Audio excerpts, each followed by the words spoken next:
কিনে খাওয়ার কি দরকার বলেন?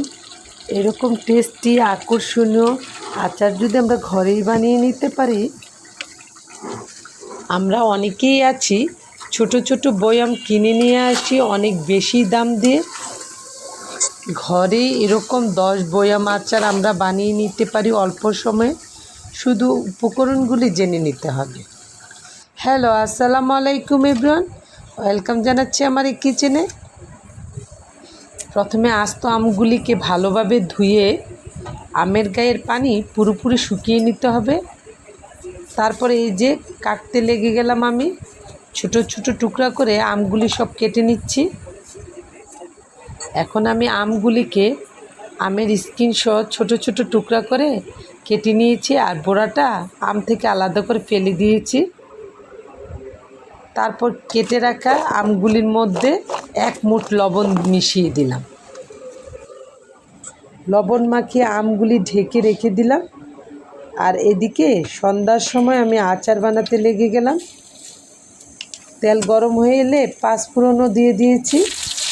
5 ফোড়ন ভাজা হলে আদা রসুন পেস্ট দিয়ে দিলাম। এখন নেড়ে চেড়ে আদা রসুনের গায়ে পানিটা শুকিয়ে নিলাম। তারপর ঢেলে দিলাম লবণ মাখানো আম। এরই মধ্যে আমের গা থেকে পানি ছেড়ে দিয়েছে। আমের পানিটা ছেঁকে আমি ফেলে দিয়েছি।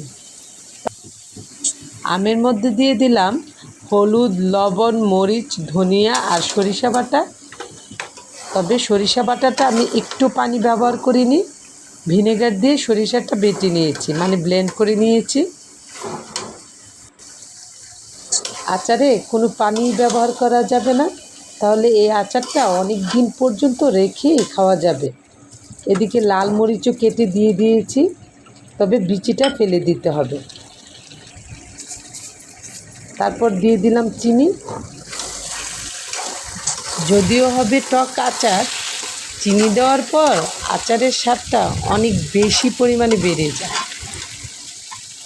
এই আচারটা পোলাও, মাংস কিংবা খিচুড়ি সব কিছুর সাথে খেতে ভালো লাগে।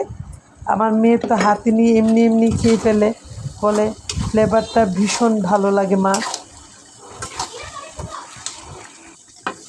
এরই মধ্যে আমার রসুন দেওয়া হয়ে গেছে।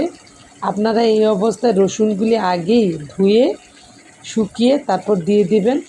আমার রসুনটা আগেই প্রসেসিং করে আমি রেখে দিয়েছিলাম আচারে মেশাবো বলে। এখন দিলাম তেলে রাখা 5 ফোড়নের গুঁড়ো। 5 ফোড়ন না দিলে আচার আমার কাছে আচারই মনে হয় না। পুরো ঘরে যখন এই ফ্লেভারটা ছড়িয়ে পড়ে, মজার একটা ফ্লেভার, তখন সবাই জেনে যায় যে আমি আচার বানাচ্ছি।